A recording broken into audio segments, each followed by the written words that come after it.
Xo'p, o'rtoqlar, biz yana bitta obyektimizni tugatdik.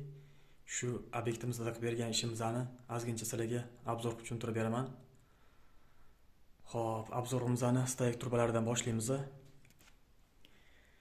Mana shu sizlar ko'rib turgan to'g'ridagi kanalizatsiya turbasining o'rnida eski chugun kanalizatsiya turbasi turgandi.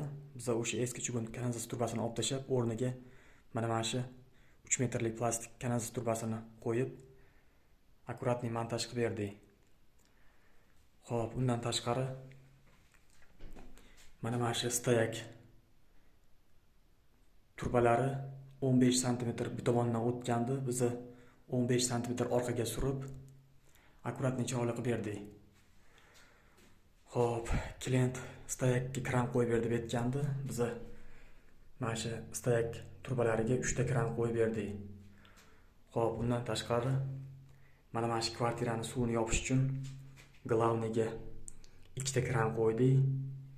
2 ta filtr, 2 ta shotchik qo'yib, idalshi bu tomonga turbalarni razvodkasini qildik.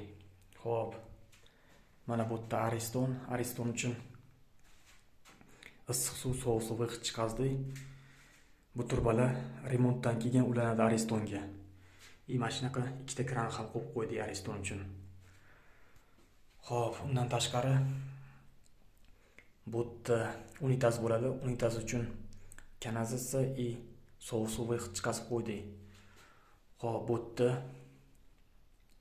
rakvina bo'ladi. Rakvina uchun issiq suv, sovuq suv va kanalizatsiya chiqazib qo'ydik. Xo'p.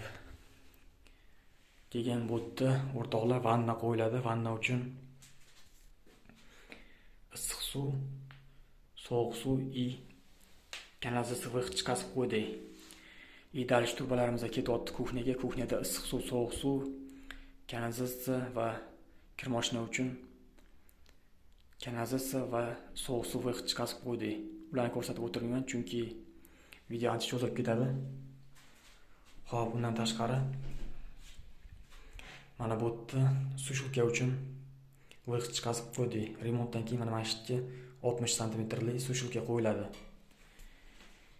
Sushilkaning turbasi kotelga ketyapti.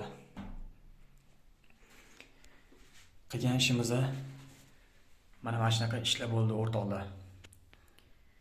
Ishimizga 1 dan 5 gacha kommentariyada baho berib qo'yasizlar. Ishimizga ma'qul kelgan bo'lsa, yurakchan qizartirib bu videoni yaqinlarga podpisa qilib qo'yinglar. Kimga shunaqa sifatli santexnika xizmatlari kerak bo'ladigan bo'lsa, bemalol bizga murojaat qilsanglar bo'ladi. Ishlarni chiroyli qilib beramiz. E'tiboringiz uchun rahmat.